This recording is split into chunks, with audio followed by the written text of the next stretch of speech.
صلح حدیبیہ کے موقع پر کسرا جو ایران کا سپر پاور تھا، وہاں سے ایک شخص بھیجا گیا قاصد بنا کر کے، دیکھو محمد صلی اللہ علیہ وسلم نے کتنی طاقت جمع کر لی ہے، کتنے ان کے پاس فوجی ہیں، سامان جنگ کتنا ہے، کیونکہ یہ بڑے بڑے بادشاہوں سے لڑنے کے چیلنج دیتے جا رہے ہیں، ملک کا ملک فتح کرتے جا رہے ہیں، ان کے پاس طاقت کیا ہے وہ دیکھو۔ عروہ بن مسعود ثقفی ایک شخص آیا صلح حدیبیہ کے موقع پر، حضور پاک صلی اللہ تعالی علیہ وسلم کو اس وقت مکہ والوں نے عمرہ کرنے کے لیے روک دیا تھا، نہیں جانے دے رہے تھے، 1400 صحابہ تھے صرف۔ ایران کی سپر پاور، قیصر ملک روم کا سپر پاور، یہ لوگ قاصد بنا کر کے بھیجیں، دیکھ کر کے آؤ محمد ہماری سلطنتوں کو ہلانے کی بات کرتے ہیں، کون سی طاقت جمع کی ہے۔ یہ شخص آیا، دیکھا، اب اس کی زبان سے سنو، عروہ بن مسعود ثقفی یہ کہتا ہے، یہ حدیث پاک میں بھی موجود ہے کہ اس نے دیکھا کہ یہاں پر انہوں نے کون سی طاقت جمع کی، وہ باہر واپس آ کر کے رپورٹنگ کرتا ہے اپنے بادشاہوں کو، کہتا ہے میں نے دیکھا ایک ایسی فوج محمد کے پاس ہے صلی اللہ علیہ وسلم کہ جب وہ بولتے ہیں تو یہ سارے کان کھڑے کر دیتے ہیں، جب وہ کسی بات کا حکم کرتے ہیں تو دوڑ پڑتے ہیں، اور جب وہ وضو کے لیے جاتے ہیں تو مجال ہے کہ ان کی کلی کا ایک قطرہ بھی زمین پر گرے، سب اپنے ہاتھوں میں لیتے ہیں۔ صحابہ کا یہ ماحول دیکھ کر کے اس نے بتایا، اللہ کے نبی صلی اللہ علیہ وسلم کے متعلق وہ کہہ رہا ہے، قاصد میں دور سے دیکھتا رہا، محمد صلی اللہ علیہ وسلم وضو کے لیے کلی کر رہے ہیں اور صحابہ اپنے ہاتھ پھیلائے، اپنے دامن پھیلائے ہیں، وہ کلی کا پانی ان کے ہاتھوں میں آتا، دامن میں آتا، اور سب اپنے چہروں پر لگا لیتے تھے، ایک قطرہ بھی زمین پر گرنے نہیں دیتے تھے۔ اور وہ واپس آ کر کے کسرا سے کہا، میں نے بڑے بڑے بادشاہوں کے ہاں فوج کو بھی دیکھا ہے لیکن ایسی دیوانگی کسی کے ہاں نہیں دیکھی۔ پوچھا انہوں نے کہ کیا طاقت جمع کی ہے، انہوں نے کہا چھوڑو ان سے لڑنے کی بات ختم کرو، محمد صلی اللہ علیہ وسلم کو وہ تمہارے حوالے کبھی نہیں کریں گے۔ کہا کیوں نہیں کریں گے؟ ارے میاں وہ ان کی کلی کا قطرہ زمین پر گرنے نہیں دیتے، ان کے خون کا قطرہ کہاں سے گرنے دیں گے؟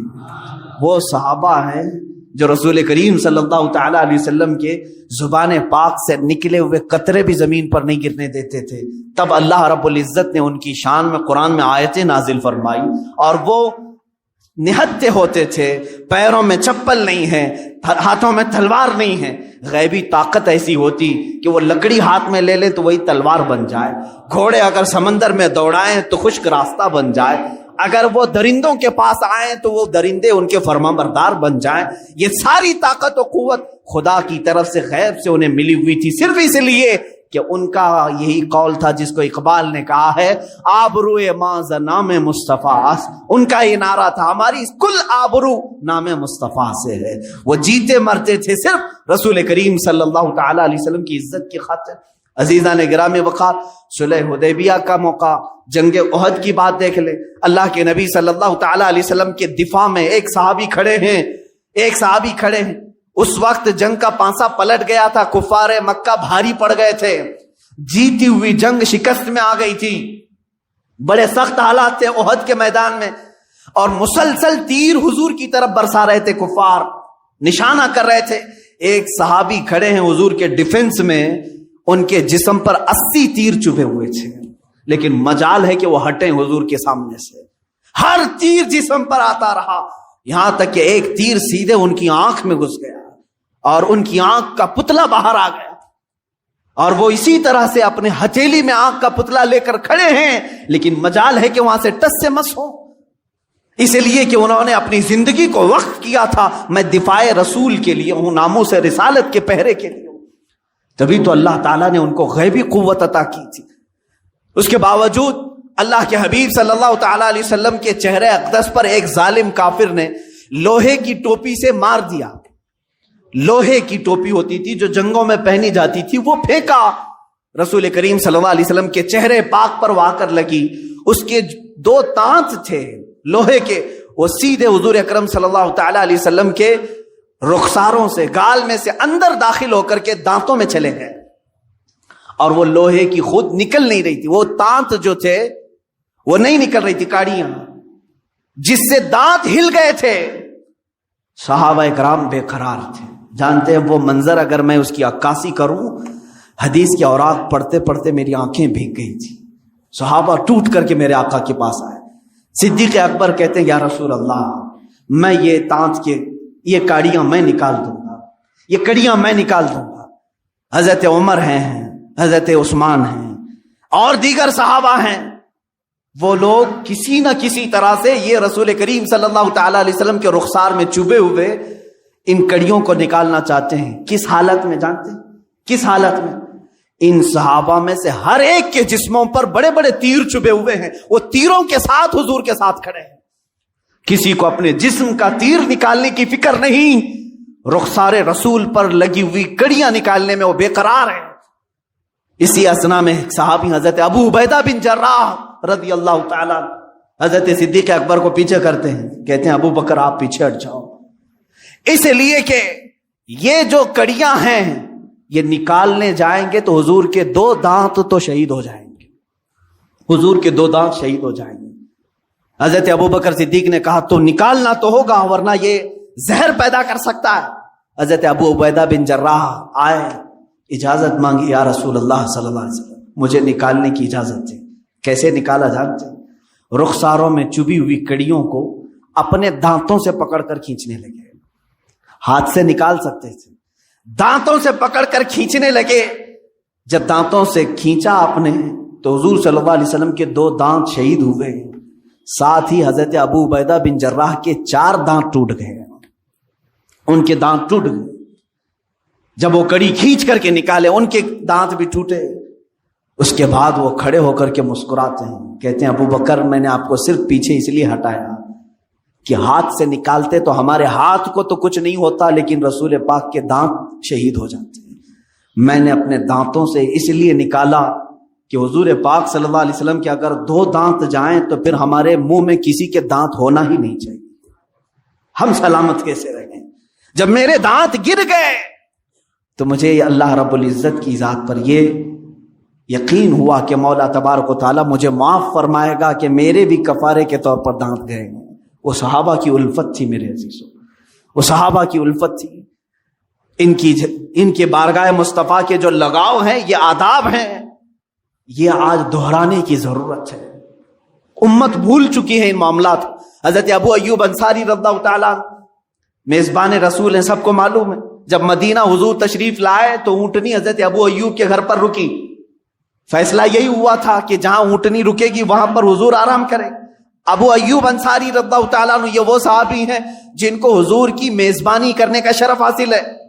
2 منزلہ گھر تھا، ایک نیچے ایک اوپر. حضور صلی اللہ تعالیٰ علیہ وسلم جیسے تشریف لائے، حضرت ابو ایوب انصاری نے کہا حضور آپ کو جو پسند ہے وہ آپ قبول فرما لیں. اللہ کے حبیب صلی اللہ علیہ وسلم نے فرمایا میں نیچے کا حصہ پسند کرتا ہوں. لوگ ملنے والے آتے جاتے رہیں گے. تقریباً 7 یا 8 مہینے تک میرے آقا کا قیام ان کے گھر پر رہا ہے. ملنے والے آتے جاتے رہیں گے، مجھے نیچے رہنے دو. نیچے اللہ کے حبیب صلی اللہ علیہ وسلم رہنے لگے. حضرت ابو ایوب انصاری اور ان کی زوجہ اوپر گئے. جاتے ہی بے قراری آ گئی. اللہ کے حبیب صلی اللہ علیہ وسلم نیچے آرام فرما ہے اور ہم اوپر کیسے سوئیں. پوری چھت پر سوتے نہیں تھے، کونے میں دبک کر بیٹھے رہتے تھے. پوری رات بیٹھے ہوتے. وہ کہتے کہ یہ ادب کے خلاف ہے، اللہ کا حبیب زمین پر سو رہا ہو اور میں پہلے منزلے پر کیسے سو.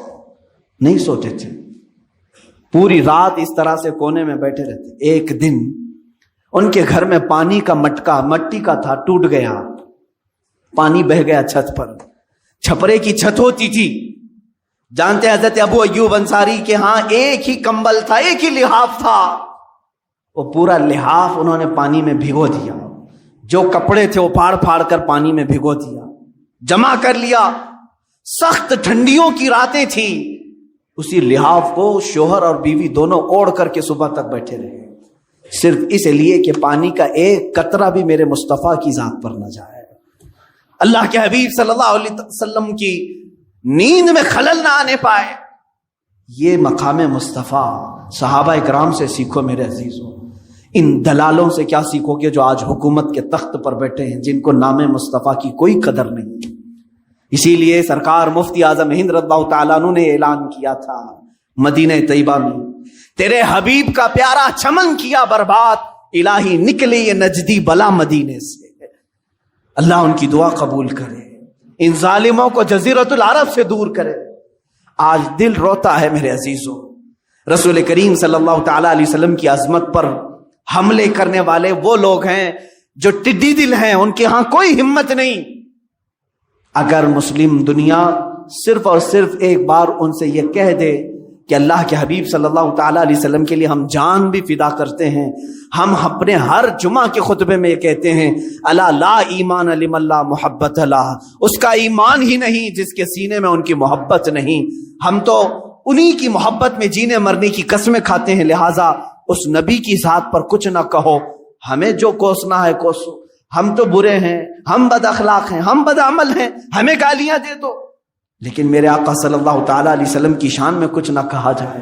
اے مسلمانوں، اپنے آپ کو بیدار رکھو، جس طرح ممکن ہو سکے ان کی مخالفت میں آواز اٹھاؤ۔ اگر آج تمہارے پاس سوشل میڈیا کا پلیٹ فارم ہے تو اس پر اپنا احتجاج درج کرو کہ ہم فرانسیسی یہ تمام درندوں کے خلاف ہیں، اس لیے کہ انہوں نے ہمارے قلب کو، ہمارے دل کو چھیڑا ہے جہاں میرے آقا کی محبت بستی ہے، ہماری آنکھوں کو ٹھیس پہنچائی ہے جن کے نام سے ہم ٹھنڈک محسوس کرتے ہیں۔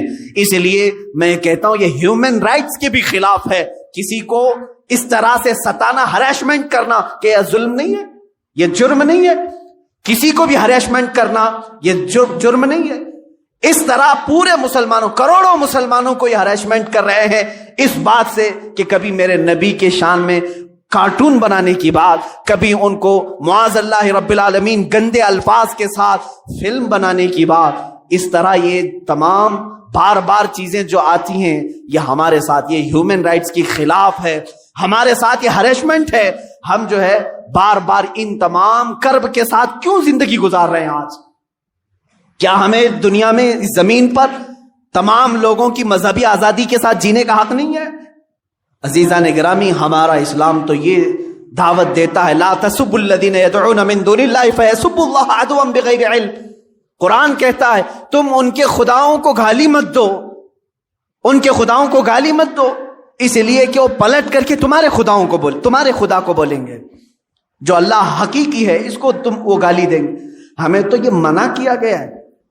یہ مغرب، یہ ویسٹرن، جہاں سے یہ لوگ اپنے آپ کو پورا سپر پاور کہنے کا دعویٰ کرتے ہیں اور سب سے زیادہ ترقی یافتہ کہتے ہیں، ان ظالموں کو اتنی بھی تمیز نہیں کہ کسی پوری دنیا کے ایک مذہب کی مقدس شخصیت کے ساتھ کھلواڑ کرنا یہ جرم ہے یا نہیں، ان کو اتنی بھی تمیز نہیں۔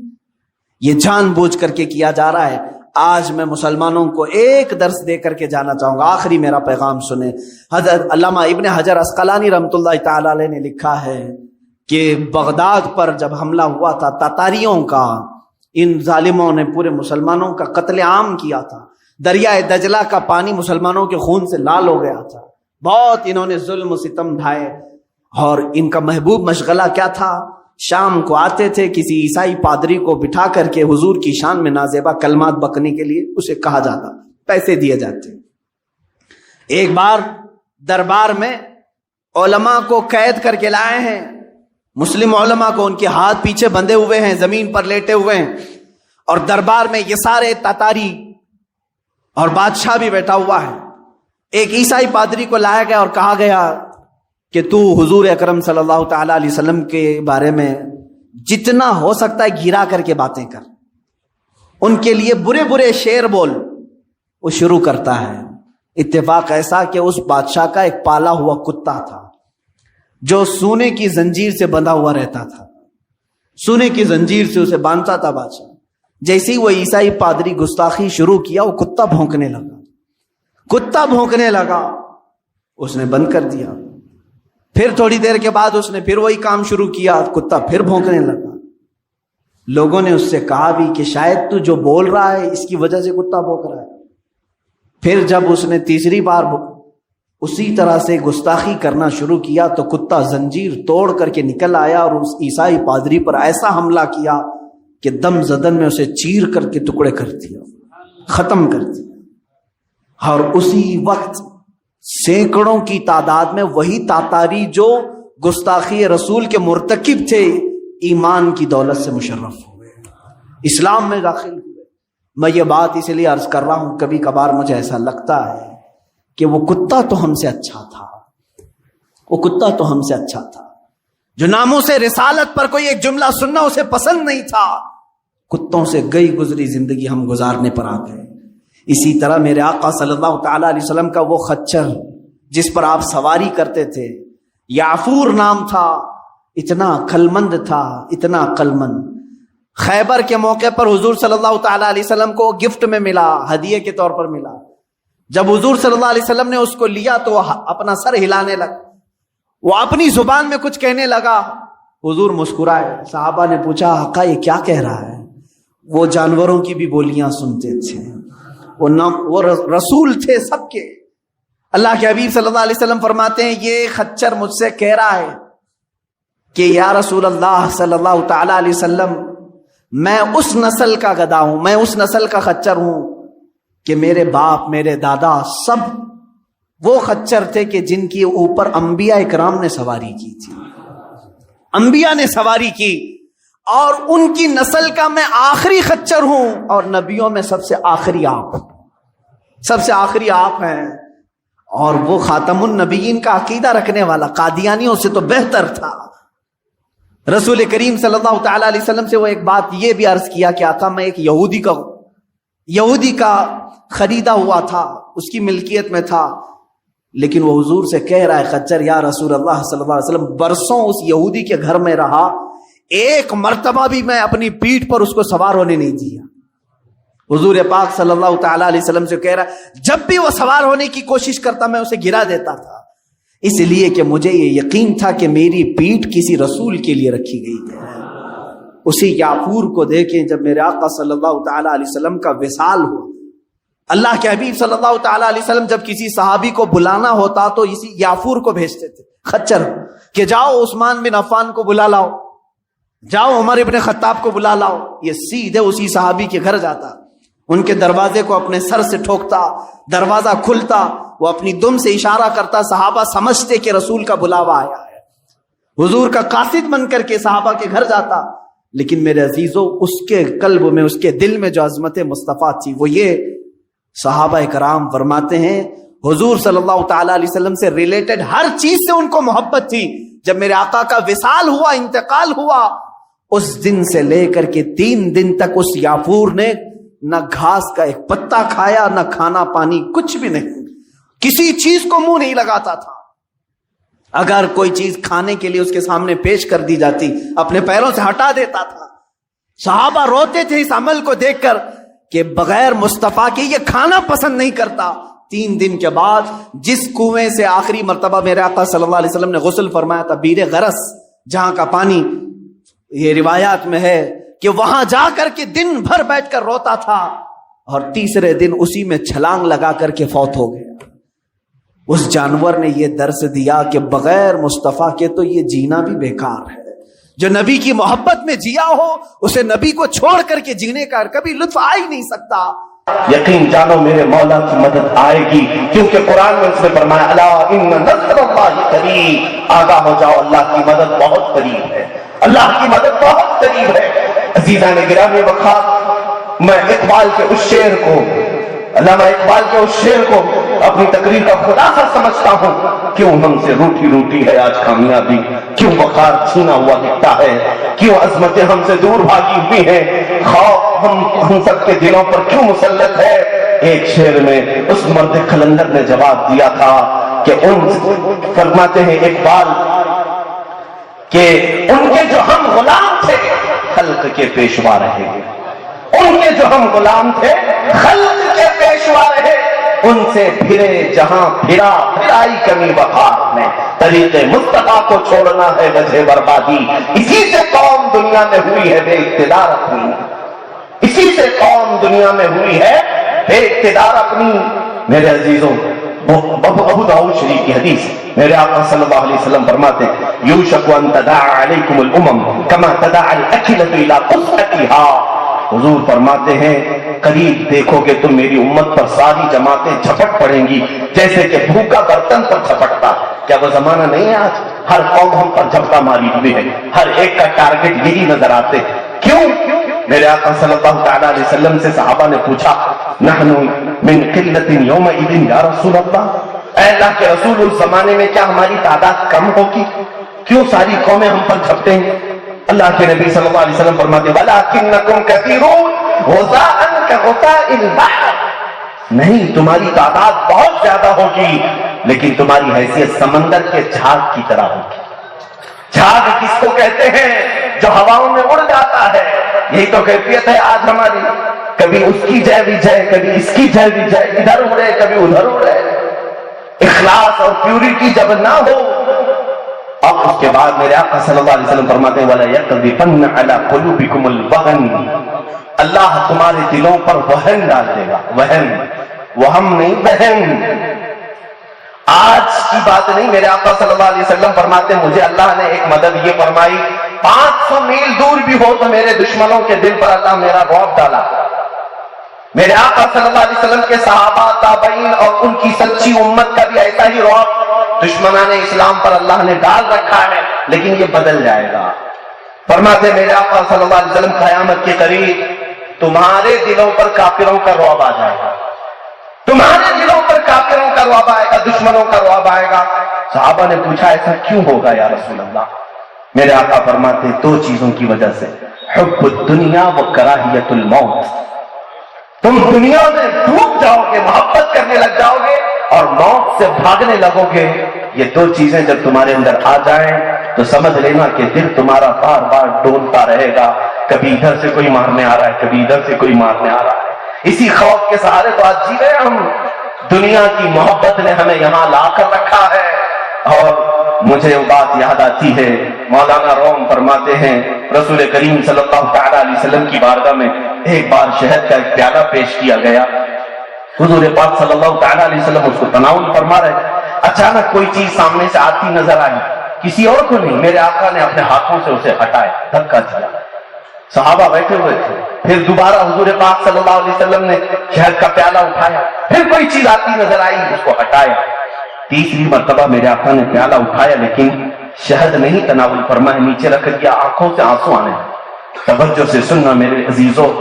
صحابہ نے پوچھا آقا یہ کیا ماجرا تھا, آپ کس چیز کو ہٹا رہے تھے جبکہ آپ کے بدن پاک پر کبھی مکھی نہیں آتی؟ کس چیز کو آپ دور کر رہے تھے؟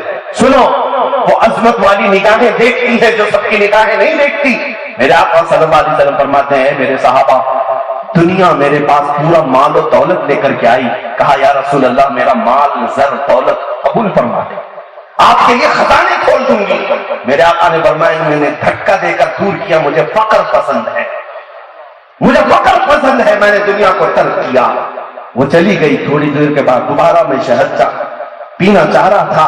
دنیا اپنے حسن و جمال کو لے کر آئی. کہا یا رسول اللہ میرا حسن و جمال قبول کر لیں, ہر طرح کی حسین سے حسین شہزادیاں آپ کی خدمت میں رکھوں گی, ہر طرح کا حسن آپ کے قدموں میں آ جائے گا. میرے آقا فرماتے میں نے اس کے حسن و جمال کو بھی دھکا دے کر دور کیا. 2 چیزیں, دولت و مال کو بھی دور کیا, حسن و جمال کو بھی دور کیا. تیسری مرتبہ دنیا میرے پاس آئی, کہنے لگی یا رسول اللہ صلی اللہ علیہ وسلم آج تو میرے دولت و مال کو بھی آپ نے ٹھکرایا, حسن و جمال کو بھی ٹھکرایا, لیکن آپ کے بعد آپ کی امت ایسا نہیں کر سکے گی, وہ میری یہ دونوں چیزیں لے لے گی, آپ سے دور ہو سکتی. میرے آقا فرماتے ہیں میں نے دنیا کی یہ بات سنی تو میرے امت کی جدائی کے غم میں مجھے آنسو آ گئے. کیا میری امت دنیا کی طلبی کے لیے, حسن و جمال کے لیے میرے آقا کو چھوڑ دے گی؟ آج ہو بھی تو رہا ہے میرے عزیزوں. ہم نے رسول کریم صلی اللہ تعالی علیہ وسلم کی عظمت کو چھوڑا ہے صرف 4 دوستوں کو منانے کے لیے. پوچھا کسی نوجوان سے کیوں میاں تم یہ داڑھی کیوں چھلا کر گٹر اور نالیوں میں بہاتے ہو, کیوں؟ بس ہم کو 4 لوگوں کے ساتھ اٹھنا بیٹھنا رہتا ہے, دھندا پانی ہے, جاب ہے, فلاں ہے, وہ ہے. تم نے دنیا کے لیے اپنے نبی کی عظمتوں کو نکال دیا. اور میں کہتا ہوں جن لوگوں کو راضی کرنے کے لیے تم نے اپنی شناختیں بدل دی, یہ تو تمہاری قبر پر مٹی ڈال کر 5 منٹ بھی نہیں بیٹھتے. جب قبر کی تختیاں تمہاری بند ہوتی ہیں وہ نہ دوست آتا ہے، نہ وہ بھائی آتا ہے، نہ تمہارا وہ آفیسر آتا ہے جس کو دکھانے کے لیے تم سجدے سنورتے تھے، آتا ہے قبر میں تو مدینے کا تاجدار آتا ہے۔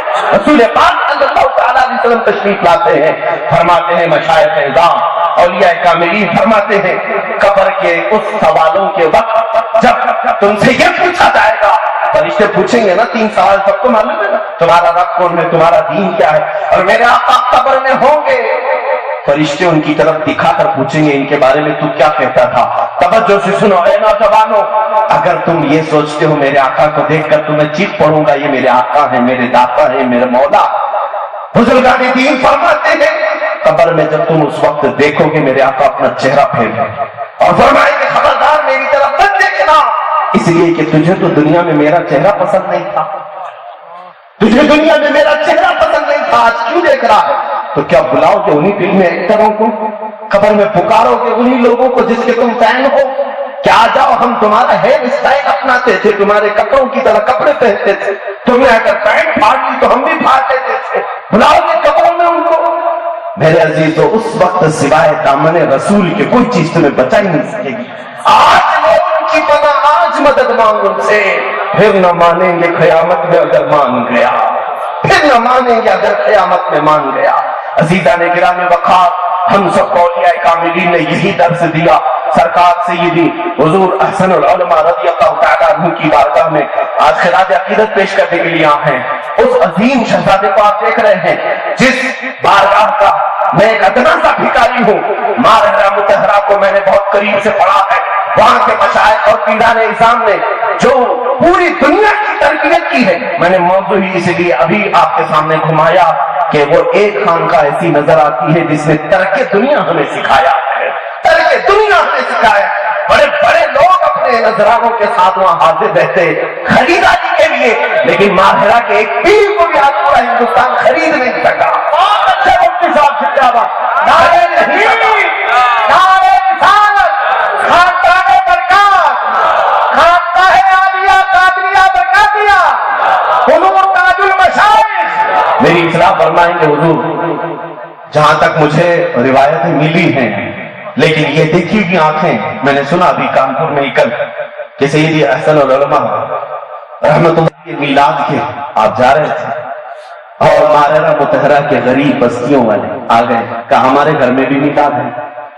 آپ نے فرمایا نہیں مجھے ممبئی جانا ہے۔ دیہات والے کبھی کبھار جو والہانہ محبت کرتے ہیں ان کی محبت ہی الگ ہوتی ہے۔ انہوں نے کہا کہ اچھا میاں آپ وہیں جائیں گے بڑے شہروں میں، بڑے شہر میں جائیں گے؟ اور میں نے سنا کہ انہوں نے یہ تک کہا کہ ٹھیک ہے میاں جاؤ، جب انتقال ہوتا ہے تو مارحرہ والے ہی رہیں گے، ممبئی والے تھوڑی نہ آئیں گے۔ حضور احسن العلماء رحمۃ اللہ تعالیٰ علیہ نے بستہ ساری چیزیں رکھ دی اور کہا چھوڑو، بتاؤ کہاں ہے محفل، اب یہی محفل کریں گے۔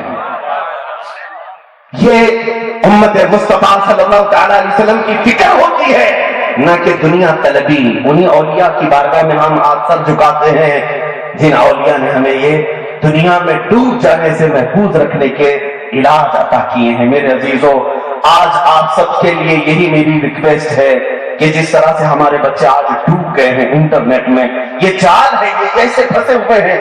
رات کو اس کے ہاتھ میں موبائل آیا، صبح کی اذان تک گیم میں مصروف ہے اور پورنوگرافی، پتہ نہیں کیسی کیسی گندی تصویروں کے ساتھ پوری رات گزارتے رہتے ہیں۔ تم جس چیز میں جکڑے ہوئے ہو تم اس کے لیے نہیں پیدا کیے گئے ہو، تم اس کے لیے نہیں بنائے گئے ہو، تم عظمت مصطفیٰ کے علمبردار ہو۔ قرآن نے تمہیں کہا ہے کنتم خیر امہ، تم سب سے بہترین امت ہو۔ کہاں یہ غلاظتوں میں پڑ گئے، کہاں تمہارے ہاتھوں میں یہ آ گئی؟ تمہارے ہاتھ تو قرآن کریم اٹھانے کے لیے تھے، تمہاری زبانیں تو عظمت رسول کے گن گانے کے لیے تھی، تمہاری آنکھیں تو وہ ہونی چاہیے کہ جس کے دل پر پڑے وہ ایمان سے سرشار ہو جائے۔ آج ہم نے اپنے ہاتھوں اپنے آپ کو برباد کیا ہوا ہے۔ پلٹ آؤ، بدل جاؤ، پھر سے وہ مدد اللہ کی ہمارے ساتھ آنے والی ہے۔ سلطان الاولیاء سرکار غریب نواز کے عرس مقدسہ کی مناسبت سے بھی میں یہی عرض کرنا چاہوں گا۔ آخری بات میں سمیٹتا ہوں، میں نے میرے مرشد گرامی حضور تاج المشائخ کو اتنی دیر تک زحمت دی ہے، میں اللہ کی بارگاہ میں معافی بھی طلب کرتا ہوں۔ بس یہ چاہتا ہوں کہ بچہ باپ کے سامنے جب زیادہ بولتا رہتا ہے تو صرف اسی امید سے بولتا ہے کہ جہاں پھسلن ہوگی یہ سنبھال لیں گے، کبھی تو ہمارا ہاتھ پکڑ لیں گے، کہیں تو ہماری انگلی تھام لیں گے۔ میرے عزیزوں، سلطان الاولیاء غریب نواز کو آپ جانتے ہیں، غریبوں کو نوازتے تھے، عطا کرتے تھے، لٹاتے تھے، لیکن ایک بات مجھے دہلا دیتی ہے، ان اولیاء کی وہ بارگاہ میں جب جاتے ہیں، میں نے ایک چیز پڑھی، آپ کے صاحبزادے خواجہ حسام الدین جو غائب ہو گئے، ان کا پتہ نہیں چل سکا۔ خواجہ حسام الدین، وہ حسام الدین نہیں جو سامبر شریف میں، خواجہ حسام الدین کے متعلق میں نے یہ پڑھا کہ وہ بچپن میں یعنی جوانی کی عمر تھی، 15 سال کے قریب مدرسے سے آ رہے تھے۔ مدرسہ مطلب غریب نواز رضی اللہ تعالیٰ عنہ نے کسی عالم کے پاس بٹھایا تھا پڑھنے کے لیے، واپس آ رہے تھے تو اپنے ساتھیوں کے ساتھ آتے آتے راستے میں چکر آیا اور گر گئے، چکر آ کر گر گئے تو دوستوں نے اٹھایا اور پوچھا حسام الدین کیا بات ہے؟ کہا 3 دن سے میرے گھر میں فاقہ چل رہا ہے، 3 دن سے گھر میں فاقہ چل رہا ہے، بھوک کی شدت نے مجھے پریشان کر دیا، میں چکرا گیا۔ وہ بچے گھبرا گئے، اٹھایا، غریب نواز کے بیٹے کی حالت یہ ہے، اٹھایا اور کہا آپ کے بابا معین الدین حسن چشتی جو ہم سب کے سروں کے تاج ہیں، وہ بھی فاقہ کرتے ہیں؟ بیٹے نے کہا اے بچوں، میں تو 3 دن سے ہوں، میرے بابا کو پچھلے 9 دن سے فاقے میں دیکھ رہا ہوں۔ اتنا کہہ کر کے وہ آ تو گئے، سارے بچے دوڑ کر اپنے اپنے گھروں پر جا کر اپنے والدین سے کہا ہم نے تو عجیب منظر دیکھا، پیر و مرشد کے گھر میں فاقہ ہے اور وہ پوری دنیا کو نواز رہا ہے۔ گھروں سے سارے لوگ بڑے بڑے طبق لے کر کے آئے۔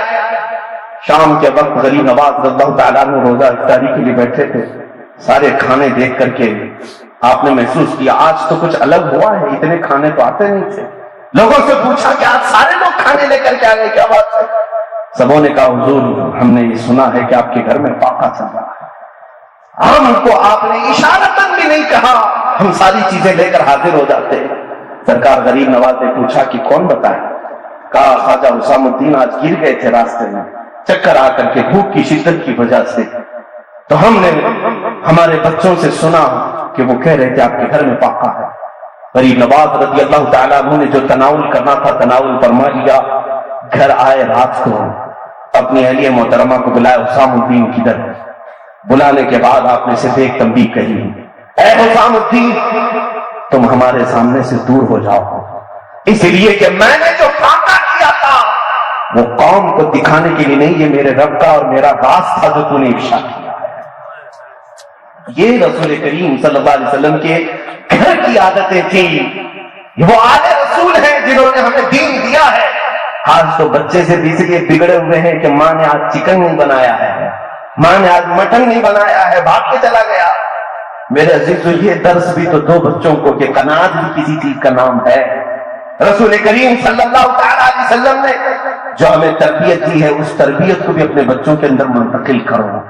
آج وہ بچیاں جو ٹی وی سیریل دیکھ کر کے اپنے لائف سٹائل کو متعین کر رہی ہیں، ان کے لیے بھی میں کہوں گا، میں صرف آپ سے جو مخاطب ہوں اس لیے کہ آپ مسلمان ہیں، میں کافروں کے درمیان گفتگو نہیں کر رہا۔ آپ کا میرا تعلق مدینے کے تاجدار سے ہے تو بات بھی میں مدینے کے تاجدار کی ہی کر رہا ہوں۔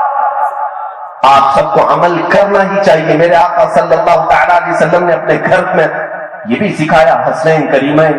شہاب الدین قلیوبی رحمۃ اللہ علیہ اس کو لکھتے ہیں، مجھے درد ہوتا ہے اس چیز کو بیان کرتے ہوئے کہ میرے آقا گھر میں آئے، حسنین کریمین کو روتا ہوا دیکھا، پوچھا فاطمہ کیوں رو رہے ہیں؟ کہا بھوک سے رو رہے ہیں، بھوک سے رو رہے ہیں۔ اللہ کے حبیب صلی اللہ علیہ وسلم فرماتے ہیں میں جاؤں گا ان کے لیے کچھ نہ کچھ لاؤں گا، اور میرے آقا کہے کہاں سے لاتے ہیں؟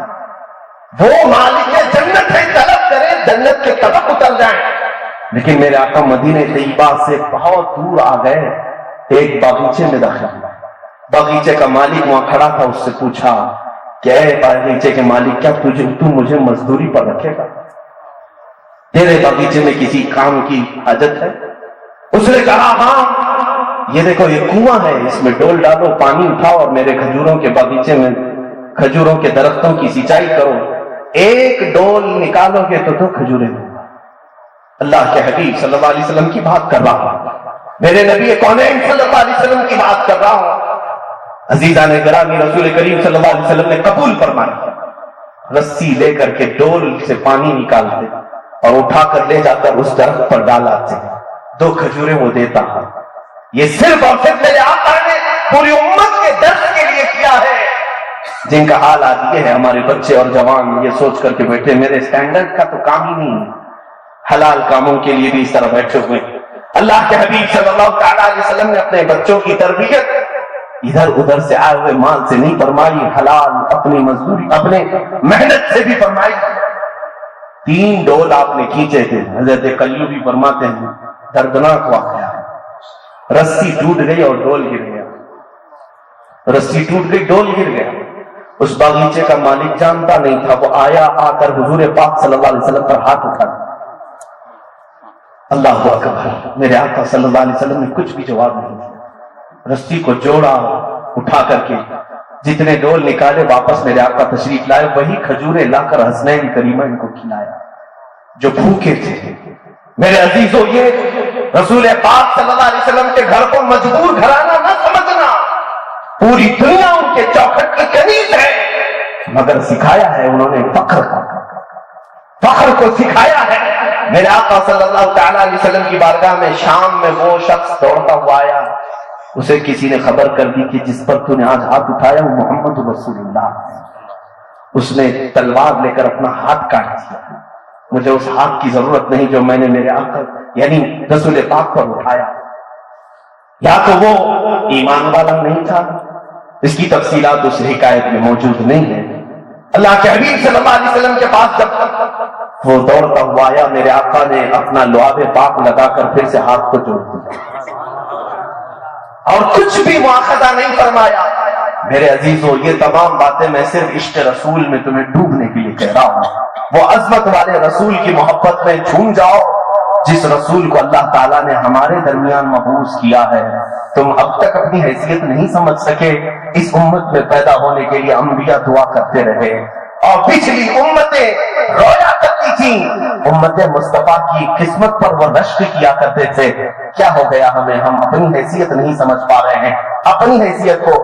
میرے آقا صلی اللہ علیہ وسلم کا مولا پورے جہانوں کی رحمت بنایا ہے، وہ کسی عالم میں رہ جاتے ہیں کیونکہ وہ ہر عالم کی رحمت ہے، یہ ان کی مہربانی ہے کہ یہ عالم پسند آیا۔ میرے آقا ہمارے درمیان ہے، یہ جو عذابات ہم سے اٹھائے گئے ہیں، آج ہمارے گناہ ویسے ہی ہیں جیسے شعیب علیہ السلام کی قوم کے تھے، ویسے بھی ہیں جو لوط علیہ السلام کی قوم کے تھے، ویسے گناہ بھی ہیں جو موسیٰ علیہ السلام کی قوم کے بھی تھے، لیکن ان کی نافرمانیوں پر مولا انہیں بندر بنایا، خنزیر بنایا، زمین پھاڑ کر کے انہیں تہس نہس کر دیا، آسمان سے پتھروں کے نوکیلی بارشیں کی، آگ برسایا۔ وہ سب عذابات دیکھ رہے ہو آج تم؟ آ رہے ہیں؟ نہیں آئے۔ قرآن یہ بھی کہتا ہے وَمَا كَانَ اللَّهُ لِيُعَذِّبَهُمْ وَأَنْتَ فِيهِمْ، اب اللہ ویسے عذاب نہیں بھیجے گا اس لیے کہ لوگوں تمہارے درمیان میرا رسول جلوہ ہے، یہ رسول کی برکت ہے، اور آپ یہ سوچ کر کے بیٹھے ہیں ہم جو کچھ کر رہے ہیں وہ سب صحیح کر رہے ہیں۔ میرے آقا کی رحمتوں نے بچا رکھا ہے، تو کیوں نہ ہم پلٹ کر کے اسی تاجدار مدینہ کی طرف چلے جہاں سے صدیق اکبر چلے تھے، جہاں سے حیدر کرار چلے تھے۔ میرے عزیزو، راستہ ایک ہی ہے ہماری کامیابی کا، پلٹ جاؤ اسی گنبد خضرا کی چھاؤں کی طرف، وہاں سے جو احکامات ملے سر جھکا کر عمل کرو، پھر دیکھو دنیا کے اقتدار بھی تمہارے قدموں میں ہے، حکومتیں بھی تمہارے پاس ہیں، اور دولت و مال بھی تمہارے پاس ہے۔ ارے وہ گدڑی پہنے ہوئے صحابہ جب جنگلوں میں جاتے تھے، شیروں کو اللہ ان کا مطیع فرما بردار بناتا تھا، اور دریاؤں میں وہ جاتے گھوڑے لے کر کے تو اللہ ان کے لیے راستے کشادہ فرما دیتا تھا، راستے کھول دیے جاتے تھے۔ آج ہمارے لیے زمینیں تنگ اس لیے ہو رہی ہیں ان کے جو ہم غلام سے خلق کے پیشوا رہے، ان سے پھرے، جہاں پھرا پھر آئی کمی وقار میں۔ آج اس دور سے ایک بار جڑ کر کے پھر دیکھو، میرے آقا صلی اللہ تعالیٰ علیہ وسلم نے وعدہ فرمایا ہے اور رب نے وعدہ فرمایا وَلَا تَهِنُوا وَلَا تَحْزَنُوا وَأَنْتُمُ الْأَعْلَوْنَ إِن كُنتُم مُؤْمِنِينَ، نہ گھبراؤ نہ پریشان ہو، تم ہی سربلند رہو گے اگر تمہارے پاس ایمان ہے۔ تم یہ طاغوتی قوتوں سے ڈرتے ہو، یہ شیطانی دجالی قوتوں سے ڈرتے ہو جو 5 سال کے لیے کسی تخت پر بیٹھی ہوئی ہے، ان سے خوف کھا رہے ہو۔ ایمان والا تو اس سے بڑے فرعونوں سے بھی نہیں ڈرتا، اس سے بڑے نمرودوں سے بھی نہیں ڈرتا، لیکن آج ڈر صرف اس لیے ہے کہ ان کے جو ہم غلام تھے، بات اسی پر آ سکتے۔ اگر غلامی کا پٹا پڑا ہو دنیا کی کسی بھی چیز سے خوف نہیں آتا۔ حضرت سفینہ فرماتے ایک صحابی ہے، جنگل میں میں راستہ بھٹک گیا، مدینے سے چلا تھا، واپس مدینے کا راستہ نہیں مل رہا تھا، اچانک ایک شیر کے دہاڑنے کاٹنے کی آواز آئی اور وہ شیر قریب سے قریب آتا گیا. میں خوف نہیں کھایا, منہ پھاڑ کر کے شیر میرے قریب آیا. میں نے پکار کر کے کہا, اے غریبے, اے مفترس, میں محمد عربی کا غلام ہوں. رسول پاک صلی اللہ علیہ وسلم کا میں نے نام لیا. وہ شیر سر جھکائے میرے قریب آیا اور پیروں کو چھانٹنے لگا جیسے کوئی وفادار کتا اپنے مالک کے ارد گرد گھومتا ہے. پھر دم ہلانے لگا. میں اس کے دم کی اشاروں کو سمجھا نہیں. ہاتھ میں شیر کبھی آگے پیچھے ہوتا رہا. میں اس کے پیچھے چل پڑا. جانتے ہو جو حیوان درندہ پھاٹ آتا ہے, حضرت سفینہ فرماتے ہیں اسی شیر نے مجھے مدینے تک کا راستہ بتایا. یہ ہے رب تبارک و تعالیٰ پوری کائنات کو تمہارے لیے مسخر فرمائے گا. ایک بار ان کے ہو کر کے تو دیکھو. آج عزم کرو اور عہد کرو, میں اسی طرح سے اپنا چہرہ بھی رکھوں جیسے میرے آقا نے مجھے حکم دیا ہے. میں اسی طرح اپنا لباس بھی بناؤں جیسے میرے نبی نے حکم دیا ہے. میں اسی طرح اپنی زندگی کو گزاروں جیسے میرے آقا نے حکم دیا ہے. جب اس نبی نے فرمایا تم سب کو محبت ہے میرے آقا سے, آقا فرماتے جعلت قرۃ عینی فی الصلاۃ, نماز میں میری آنکھوں کی ٹھنڈک ہے. اگر سچی محبت ہوتی صبح کے وقت بھی بستر چھوڑ دیتے, دوپہر کے وقت دکان بند کر دیتے, آتے اور یہ کہتے میں میرے نبی کی آنکھوں کو ٹھنڈک پہنچانے جا رہا ہوں, میرے آقا کی آنکھوں کو ٹھنڈک پہنچانے جا رہا ہوں. اور بزرگوں نے یہ لکھا جو جان بوجھ کر کے ترک نماز کرتا ہے گویا کہ وہ اپنے نبی کی آنکھوں کو ٹھیس پہنچاتا ہے. ہمارے اسلاف اور ہمارے بزرگوں نے ہمیں یہ سکھایا ہے. آج امت کے پاس حلال لقمے بہت سارے ہیں. شیخ علی دقاق رحمۃ اللہ تعالی علیہ کی ایک حکایت میں نے پڑھی تھی. یہ پہاڑوں پر جا کر کے عبادت کرتے تھے. ایک دن پہاڑوں کے اوپر یہ لکڑیاں کاٹنے کے لیے بھی جاتے تھے, لا کر کے بیچتے تھے کاٹ کر کے. ایک دن دیکھا ایک تھیلا وہاں پڑا ہوا ہے, تھیلی چھوٹی سی, اور اس کو ہلا کر کے دیکھا تو سونے کے سکے تھے, اشرفیاں تھیں. ظاہر سی بات ہے راستے میں اگر کسی کو سونے کی اشرفیاں مل جائیں تو اس کے کیا ہے, وارے نیازیں. اور انہوں نے اٹھایا, کہا کہ دل تو نہیں چاہتا کہ اس میں سے میں اپنے لیے کھاؤں, یہ لقطہ ہے, لقطہ کے احکام الگ ہیں شریعت. انہوں نے کہا میں یہ کسی مستحق کو دے دوں گا. لے لیا, دل میں ذرا برابر خرابی نہیں آئی.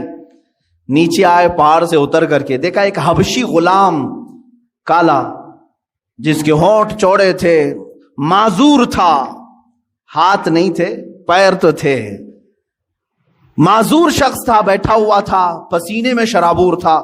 شیخ علی فرماتے ہیں مجھے لگا اس سے زیادہ مستحق کون ہوگا, اس کے پاس کھانے پینے کی کوئی چیز نہیں, کچھ نہیں.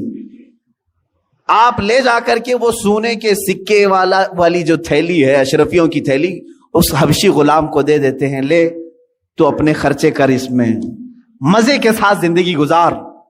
اس حبشی نے کہا اے علی دقاق, لے جاؤ اس کو, جہاں سے اٹھایا وہیں رکھو. پچھلے 1 سال سے روزانہ میں دیکھ رہا ہوں, پچھلے 1 سال سے میں اس کو روزانہ دیکھ رہا ہوں, آج تک ہاتھ نہیں اٹھایا. میرے عزیز و شیخ علی دقاق فرماتے ہیں کوئی حبشی غلام, وہ اس زمانے کے قطب تھے جنہوں نے ہاتھ لگانے کو بھی منع فرمایا. آج ہم ان اسلاف کی روشنیوں کو بھول کر کے دنیا جو ہمیں ہے یہ کرشمے دکھا رہی ہے اس کے پیچھے پڑ گئے. موبائل ایپلیکیشن میں اگر تمہیں پیسے بھرنے کی بات آ گئی, سوچا آسانی سے بھر دوں گا, کوئی نہیں دیکھ رہا ہے. میں میچ میں بیٹنگ لگا دوں گا, کسی ایجنٹ کے پاس نہیں گیا, اسی ایپلیکیشن میں بھر دیا 500, کون دیکھ رہا ہے, میرے اکاؤنٹ سے کٹ گئے. یاد رکھو اللہ رب العزت علیم و خبیر ہے.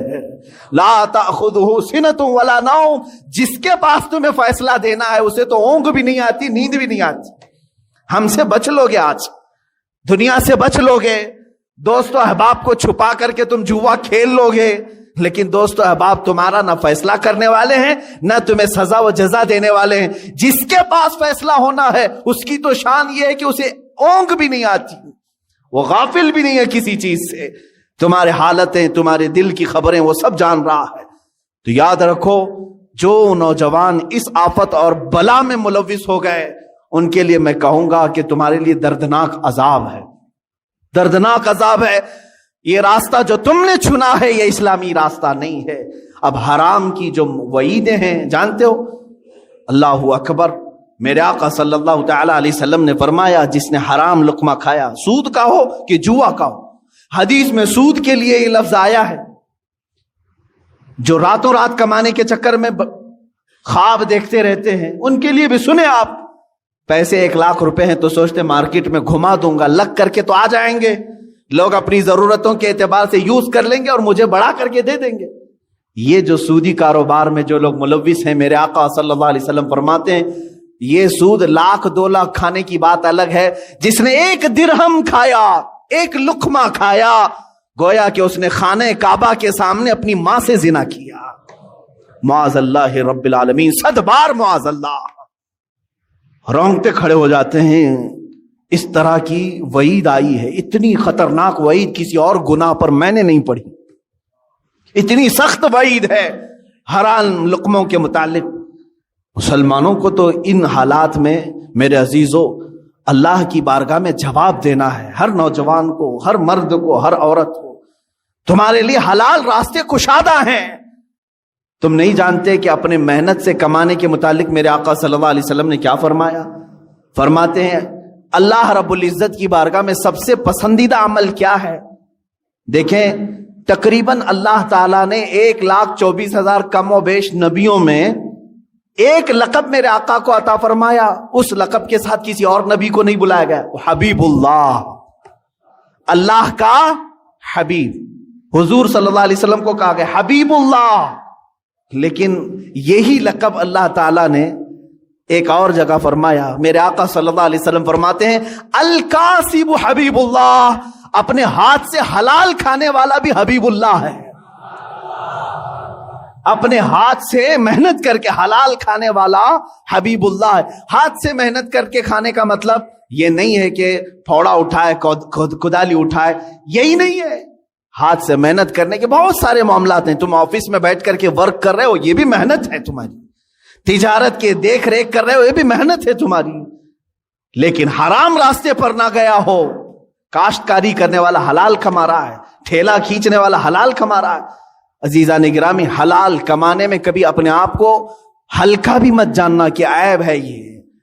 قلیوبی میں نے ایک حکایت پڑھی، اللہ اللہ، میرے آقا صلی اللہ تعالی علیہ وسلم کے متعلق، اے نوجوانوں، تم راتوں رات بیٹھ کر کے پیسے لگا کر کے اپنے گھر میں حرام کے لیے دروازے کھول رہے ہو، سنو اپنے اس آقائے امت صلی اللہ علیہ وسلم کی بارگاہ میں، سید الانبیاء، سید المعصومین، سید الاصفیاء، حبیب کبریا صلی اللہ تعالی علیہ وآلہ وصحبہ وبارک وسلم حسنین کریمین کے گھر آئے ہیں، دیکھا بچے بھوکے ہیں۔ سیدہ نے کہا کہ ابا جان، گھر میں کوئی چیز نہیں ہے، کھجور تک نہیں ہے بچوں کو کھانے کے لیے۔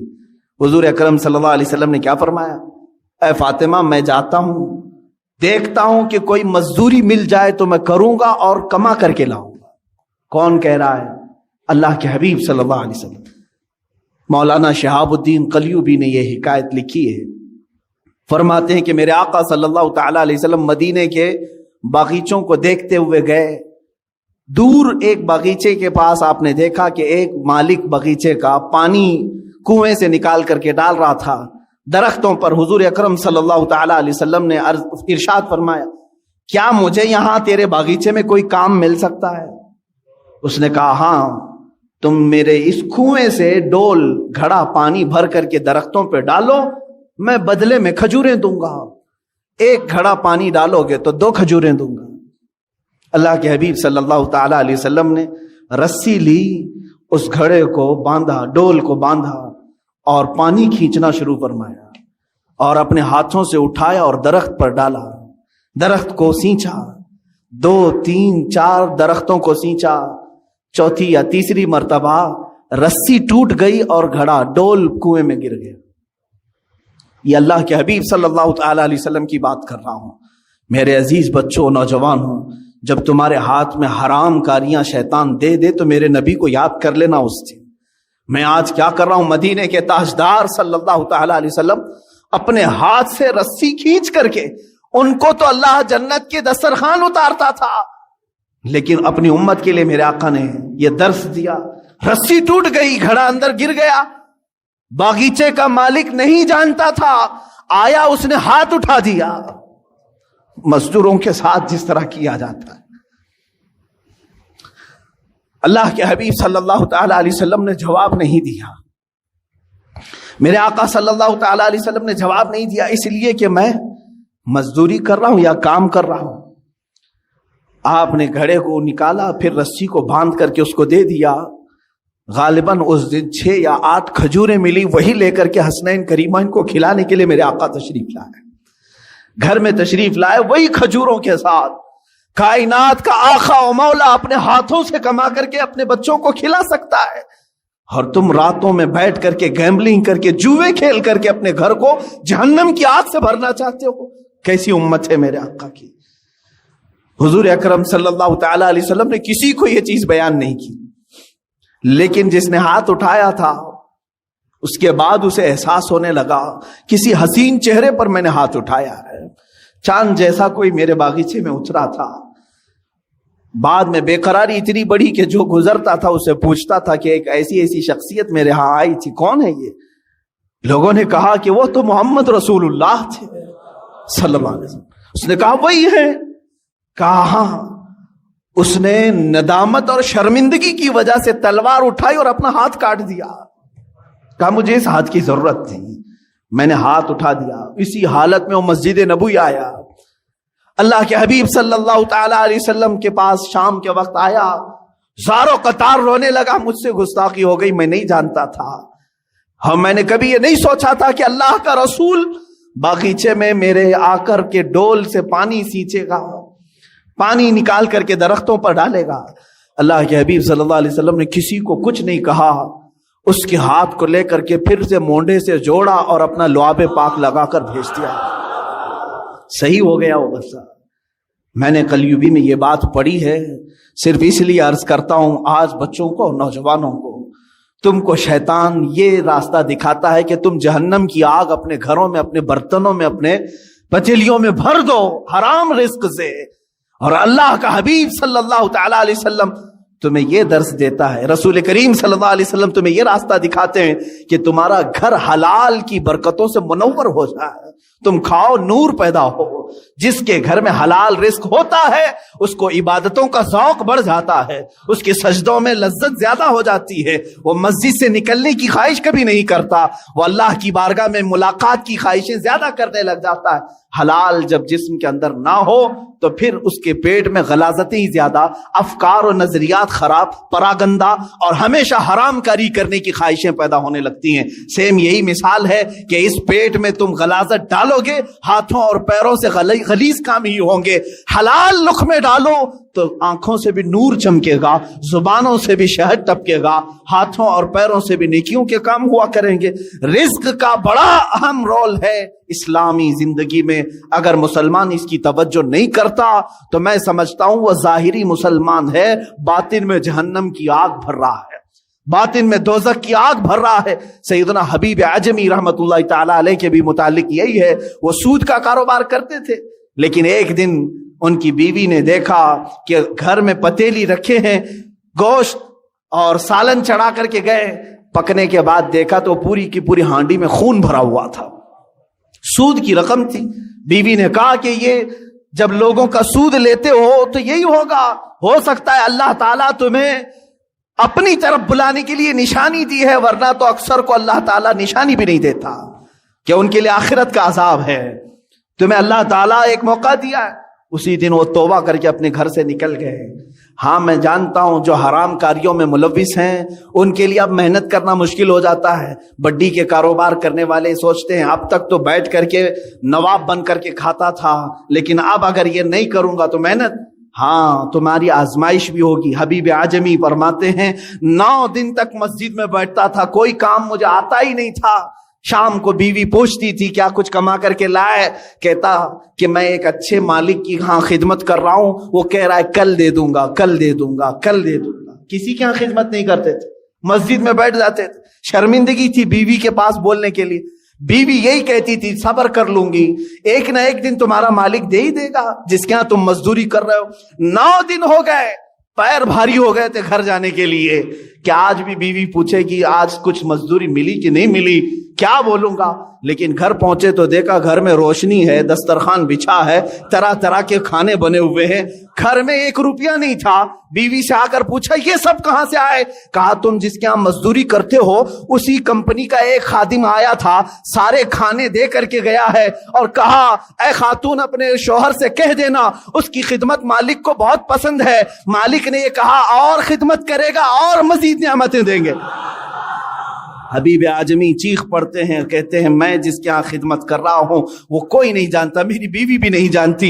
اسی دن اپنے گھر سے نکل گئے اور فنا فی اللہ کا مقام حاصل کیا۔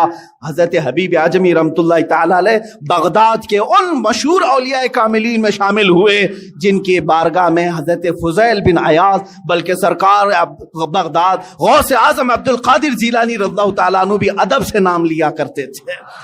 جب تم حرام کو چھوڑو گے اللہ تعالی حلال 1000 دروازے کشادہ بھی کرے گا، کھولے گا تمہارے لیے۔ عزیزان گرامی، میں یہی آخری میسج دینا چاہوں گا، جو بھی مجھے سن رہے ہیں، اے نوجوانوں توبہ کرو، سچی توبہ کرو۔ دنیا تمہارے مال سے اور تمہارے پیسوں سے اپنی اینٹیں بنا رہی ہیں اور تمہیں اس کا ذرا برابر بھی شعور نہیں ہے۔ تم ہر جگہ لوٹے جا رہے ہو، ہر جگہ تمہارے اس مال کے ساتھ کھلواڑ ہو رہا ہے۔ چٹ فنڈ کمپنیاں آتی ہیں تمہیں لوٹ کر کے جاتی ہیں، لٹیرے آتے ہیں تمہارے محلوں میں 1,00,000 کو 2,00,000 کرنے کے بہانے سب کے پیسے لے کے بھاگ جاتے ہیں۔ کاروبار میں اس طرح کا منافع دینے کی وعدے کرتے ہیں، اتنے بھر دو، اتنے % تم کو ہر مہینے ملتا رہے گا، وہاں پر تم لوٹے جاتے ہو۔ میچ کوئی اور کھیل رہا ہے، پیسے تمہارے جا رہے ہیں، کوئی اور کھیل رہا ہے، پیسے تمہارے جا رہے ہیں۔ یہ سب کیا ہے؟ تمہارے حلال کمائی کو دنیا نگل جانا چاہتی ہے۔ یاد رکھو اللہ رب العزت کی بارگاہ میں ہر چیز کا حساب ہوگا۔ اللہ کی بارگاہ میں دعا ہے مولا ہم سب کو حلال کھلائے اور حلال پر ہی خاتمہ فرمائے۔ درد دل مسلم مقام مصطفیٰ است۔ مسلمان کا دل اگر تڑپے تو نبی کونین صلی اللہ علیہ وسلم کے لیے تڑپے۔ اگر حضور اکرم صلی اللہ تعالی علیہ وسلم کی محبت تمہارے قلب میں نہیں آئی ہے تو تمہارا ایمان بھی نہیں ہے۔ اس لیے کہ حضرت عمر فاروق رضی اللہ تعالیٰ عنہ جو عشرہ مبشرہ میں سے ہیں، امیر المومنین ہیں، خلیفہ رسول ہیں، حضور اکرم صلی اللہ علیہ وسلم کی بارگاہ میں آئے، کہا یا رسول اللہ صلی اللہ علیہ وسلم میں اپنی دنیا کی ہر چیز سے زیادہ آپ سے محبت کرتا ہوں، میری اولاد، میرے ماں باپ، میرے مال متاع، سب چیزوں سے زیادہ میں آپ سے محبت کرتا ہوں، لیکن جان سے زیادہ نہیں۔ حضور اکرم صلی اللہ علیہ وسلم نے فرمایا عمر تمہارا ایمان مکمل نہیں ہوا۔ کس کو کہا جا رہا ہے؟ عمر ابن خطاب رضی اللہ تعالیٰ عنہ کو، تمہارا ایمان مکمل نہیں ہوا۔ اسی دن حضرت عمر فاروق رضی اللہ تعالیٰ عنہ نے عرض کیا آقا اگر اس سے ایمان ناقص رہتا ہے تو آپ گواہ ہو جائیں، آج سے میں اپنی جان سے زیادہ آپ سے محبت کرتا ہوں۔ جان سے زیادہ محبت کرنا یہ ایمان کی علامت ہے۔ لا یؤمن احدکم حتی اکون احب الیہ من والدہ وولدہ والناس اجمعین۔ میرے آقا فرماتے ہیں تم میں سے اس وقت تک کوئی مومن نہیں ہوگا جب تک وہ اپنی اولاد سے، اپنے ماں باپ سے اور تمام انسانوں سے زیادہ مجھ سے محبت کرنے نہ لگے، اس وقت تک وہ پورا مومن نہیں ہو سکتا۔ آج ہمیں پرکھ کر دیکھنے کی ضرورت ہے کیا ہمارے اندر وہ ایمان ہے کمال کو پہنچا ہوا؟ ہم ہمارے بچوں کو ہاتھ لگانے سے کس طرح سے چڑ جاتے ہیں؟ ہمارے ماں اور ہمارے باپ کی شان میں اگر کوئی گستاخی کرے تو ہم اس کے ساتھ کیا معاملات کرتے ہیں، کیا سلوک کرتے ہیں، یہ سب کو معلوم ہے۔ اس کا مطلب یہ ہے کہ ہم اپنے رشتہ داروں پر آئی ہوئی کوئی بھی آفت کو برداشت نہیں کرتے، تو یہاں ایمان کو پرکھنے کی ضرورت ہے۔ نام مصطفیٰ پر اگر کسی نے کیچڑ اچھالا اور تم خاموش رہے تو اس کا مطلب ہے کہ ایمان کمال کو پہنچا ہی نہیں ہے، ایمان کسی کا کمال کو پہنچا نہیں ہے۔ جب تم اپنے ماں باپ پر کوئی بھی آفت برداشت نہیں کرتے تو اس کا مطلب ہے کہ نبی کو ابھی ماں باپ سے کم چاہتے ہو، اپنی اولاد سے کم چاہتے ہو۔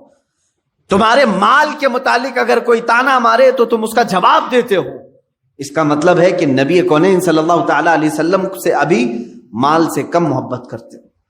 عزیزان گرامی وقار، میں سب کی بات نہیں کر رہا ہوں، جو میرے آقا صلی اللہ تعالی علیہ وسلم کی عزت اور ناموس کے لیے کھڑا ہوا، چاہے حالات کیسے بھی ہوں، یہ اس کے ایمان کی علامت ہے۔ میں آج یہاں سے بیان کر رہا ہوں، مجھے ضرور معلوم ہے کہ جمعہ کا یہ مجمع اگرچہ مسجد میں محدود لوگ ہوتے ہوں، لیکن اس بیان کو ریکارڈ کر کے میں پوری عالم اسلام نہیں بلکہ پوری دنیا کو یہ پیغام دینا چاہتا ہوں، آبروئے ما زنام مصطفیٰ، ہماری آبرو مصطفیٰ کریم صلی اللہ علیہ وسلم کے نام سے ہے، اور اگر تم نے اس طرف انگلی اٹھائی تو پھر ہمارا زمین پر جینا بھی بیکار ہے، ہم جواب دے کر کے رہیں گے۔ آج فرانس کی گورنمنٹ بھی خاموش بیٹھی ہے چارلی ہیبڈو نام سے، جو گستاخانہ خاکے بنانے کے لیے پوری دنیا میں اعلانات ہو رہے ہیں، یہ جان بوجھ کر کے ہوتے ہیں۔ رسول کریم صلی اللہ تعالی علیہ وسلم کے کارٹون بنانا ہے، اور اس کو یہ کیا کہہ رہے ہیں؟ یہ آزادی رائے ہے، یہ فریڈم آف سپیچ جس کو کہتے ہیں۔ ہر ایک کو آزادی ہے، کسی کے بھی آزادی، تم آپس میں ایک دوسرے کے حلیے بناؤ، اللہ اور اس کے رسول کو اپنی آزادی کا نشانہ ہرگز نہ بناؤ، یہاں کوئی آزادی نہیں ہے۔ اس لیے اس زمانے میں یہ آیت نازل ہوئی ہے، تو میرے عزیزوں اس معاملے کو ہلکا نہ سمجھ لیں۔ اس وقت بھی کہا جا سکتا تھا نا، فریڈم آف سپیچ ہے، مذاق کرنے کا اختیار ہے ہر ایک کو، لیکن میرے عزیزوں مذاق کا تخت کبھی بھی نبی کونین کی ذات اور اللہ رب العزت کی ذات ہم بننے نہیں دیں گے، پوری دنیا میں کہیں پر بھی ہو۔ آج افسوس اس بات کا ہے کہ پوری دنیا میں تقریباً 57 کنٹریز بنام مسلمان، 57 ملک ہیں، ان میں سے اکا دکا کہیں سے آواز آتی ہوگی، ورنہ سارے یہودیوں کے ایجنٹ بیٹھے ہوئے ہیں جن کے منہ میں انہوں نے اپنی زبان رکھ دی ہے، اور کوئی کہیں سے آواز نہیں کرتا۔ سعودی جو مکمل یہودی بنا جا رہا ہے، یو اے آل نہیان جہاں حکومت کر رہے ہیں اسرائیل کے پٹھو ہیں، یہ تمام وہ کنٹریز ہیں جو جبے کبے بھی پہنتے ہیں، سروں پر رومال بھی رکھتے ہیں، اور پوری دنیا کو مسلمان ہونے کا اعلان بھی کرتے ہیں، اپنے آپ کو ٹھیکیدار سمجھتے ہیں۔ ارے یہ خانہ کعبہ کے خادم اپنے آپ کو کہتے ہیں۔ رسول مختار صلی اللہ تعالی علیہ وسلم کی شان میں نازیبا کلمات بکے جا رہے ہیں، ان میں سے کسی ایک کو بھی بولنے کی ہمت نہیں۔ حد تو یہ ہے، ابھی چند دنوں پہلے خانہ کعبہ میں، مسجد حرم میں، جو دنیا کے تمام مسلمانوں کا قلب سمجھا جائے، دل سمجھا جائے، وہاں کے منبر سے مسجد حرم کا امام لوگوں میں خطبہ یہ دے رہا ہے کہ اے مسلمانوں، اسرائیل سے تعلقات اچھے ہونے چاہیے یہودیوں سے، اس لیے کہ یہ بھی نبی کی سنت ہے۔ یہ کہاں سے بات ہو رہی ہے؟ اب خانہ کعبہ سے، حرم مکہ سے بات ہو رہی ہے۔ یہ بکے ہوئے لوگ ہیں۔ اے مسلمانوں، اب پہچانو۔ میں آپ کو ایک بات بتانا چاہوں گا، آپ لوگ یہ پہلے سے علماء پر تانا مارتے تھے، جب بھی کبھی یہاں سے سنی مسلمان مکہ مکرمہ جاتے ہیں، ان بدبخت وہابی علماء کے پیچھے نماز پڑھنے کا دل نہیں کرتا تھا، تو لوگ ہمیں پکڑ کر کہتے لاکھوں لوگ نماز پڑھ رہے ہیں، یہ ایک تم اپنی 1.5 انچ کی الگ مسجد بناؤ گے، ایک جماعت الگ لے کر کے تم نماز پڑھو گے؟ تمہیں ابھی ان کے کرتوت نہیں معلوم، ان کے کارنامے نہیں معلوم۔ میرے عزیزوں، یہ وہی ائمہ حرم ہیں جہاں پر یہ مسجد حرم میں امامت کرنے والے اماموں میں سے ایک امام نے پی ایچ ڈی کی ہے اس بات پر کہ رسول اللہ کے ماں باپ جہنم میں ہیں۔ ان کی پی ایچ ڈی ہوئی ہے اس بات پر، یہ تھیسس لکھ رہے ہیں اس بات پر۔ معاذ اللہ رب العالمین، آج پوری دنیا دیکھ رہی ہے اور سن رہی ہے۔ اگر عربی نہیں آتی تو ٹرانسلیشن سن کر کے دیکھو، مسجد حرم سے خطبہ دینے والا امام پورے مسلمانوں کو خطبہ دیتا ہے، یہ نہیں کہ مسجد حرم کے صرف مسلمانوں کو، پوری دنیا میں یہ لائیو سنا جاتا ہے اور پہنچایا جاتا ہے، اور وہاں سے یہ تنبیہ کی جا رہی ہے کہ اسرائیل سے تعلقات استوار ہونا چاہیے۔ یہ بولی کس کی؟ جو تخت پر بیٹھا ہوا ظالم نمرود ہے، اس نے جیسا کہا ویسے ہی امام بولنا پڑتا ہے۔ مسجد نبوی کا امام بھی وہی بولے گا، مسجد حرم کا امام بھی وہی بولے گا، اور جو بادشاہ کے خلاف جائے گا وہ جیل میں جائے گا۔ کئی علماء کو انہوں نے جیل میں ڈالا بھی۔ ہو بہو یہی حال امارات میں ہے، مصر میں ہے، اور بحرین میں ہے۔ یہ سب وہ کنٹریز کے نام میں لے رہا ہوں جن کو بنام مسلم سمجھتے ہیں۔ ایک بات یاد رکھ لینا، ہزاروں نہیں، لاکھوں نہیں، کروڑوں کی بھی بھیڑ ان کے ساتھ ہو، کبھی بھیڑ سے امپریس نہ ہونا، اس لیے کہ حق کی علامت بھیڑ نہیں ہے، حق کی علامت محبت مصطفیٰ ہے، حق کی علامت ناموس رسالت ہے، وہ چاہے ایک کے ساتھ ہو وہی حق پر ہے، لاکھوں اگر بھیڑ کہیں اور ہو۔ اس لیے کہ میرے آقا صلی اللہ علیہ وسلم نے فرمایا قیامت کے دن تم دیکھو کہ کچھ نبی، صحابی کی بھی بات نہیں، اولی کی بھی بات نہیں، عالم کی بھی بات نہیں کر رہا ہوں، نبی کی بات میرے آقا فرمانے، کئی نبی ایسے ہوں گے قیامت کے دن جو صرف ایک ہی امتی کے ساتھ آئیں گے، ان کا کل ملا کر کے ان کی زندگی میں ایک امتی بنا ہے، کسی کے ساتھ 2 امتی ہوں گے، کسی کے ساتھ 4 امتی ہوں گے۔ انبیاء کرام، نبی اس حال میں قیامت کے دن آئیں گے، ان کا ایک ماننے والا، کسی کے 2 ماننے والے، تو کیا یہ کہو گے کہ نبیوں کا ایک ہی ماننے والا ہے تو بھیڑ تو دوسری طرف تھی، بھیڑ دوسری طرف تھی۔ میرے عزیزو، یہ بھیڑ کو کبھی بھی معیار نہیں بنایا گیا، کسوٹی نہیں بنایا گیا اسلام میں، ورنہ بھیڑ کو کاؤنٹ کرنے جائیں تو جے جے کرنے والی پارٹیاں ہر میدان میں بھیڑ جمع کرتی ہیں، تو لوگ یہی سمجھنے لگ جائیں گے کہ میدان میں بھیڑ زیادہ ہے تو یہی حق پر ہوں گے۔ بھیڑ جمع کرنا حق ہونے کی علامت نہیں، حق ہونے کی علامت دل میں ناموس رسالت کا اور محبت مصطفیٰ کریم صلی اللہ تعالی علیہ وسلم کا چراغ روشن ہونا ضروری ہے۔ اور میں آپ کو بتاتا ہوں، جن خبثائے زمانہ کی بات میں نے آج آپ کے سامنے کی ہے، یہ مردود زمانہ ہیں، نمرود زمانہ ہیں جو تخت پر بیٹھے ہوئے ہیں، پوری دنیا میں میرے آقا صلی اللہ تعالی علیہ وسلم کے ناموس کے ساتھ کھلواڑ کیا جا رہا ہے۔ ارے اس وقت کو یاد کرو جب ترکی میں صرف سلطنت عثمانیہ تھی، خلافت عثمانیہ تھی، ایک خلیفہ تھا عبد الحمید ثانی، ایک خلیفہ تھا، دوسرے بادشاہوں کی بات نہیں کر رہا ہوں۔ فرانس نے اس وقت بھی میرے آقا صلی اللہ تعالی علیہ وسلم کی شان میں ایک گستاخانہ کتاب شائع کرنے یا فلم بنانے کا اعلان کیا تھا، فلم بنانے کا اعلان کیا تھا۔ تنہا خلیفہ عبد الحمید ثانی نے اعلان کیا تھا مسلم امہ کے لیے کہ اگر فرانس نے یہ فلم بنانے کی کوشش کی تو پھر ہم اس کو منہ توڑ جواب دیں گے، ہم اپنے تمام سفارتی تعلقات ختم کریں گے۔ اور اسی اسنا میں صرف ایک اعلان پر تمام فوجی اپنی پریڈ میں شامل ہو چکے تھے۔ فرانس اس چیز سے اتنا گھبرایا کہ 100 سال ہو گئے آج تک وہ فلم کی طرف دوبارہ نہیں گیا۔ تنہا ایک خلیفہ تھا، یہ 100 سال پہلے کی بات کر رہا ہوں۔ آج 57 ملکوں میں یہ تخت پر بیٹھے ہوئے ہیں نامرد قسم کے بادشاہ، جن کے زبانوں میں ان یہودیوں نے اپنی زبان رکھ دی ہے، اپنی بولی رکھ دی ہے۔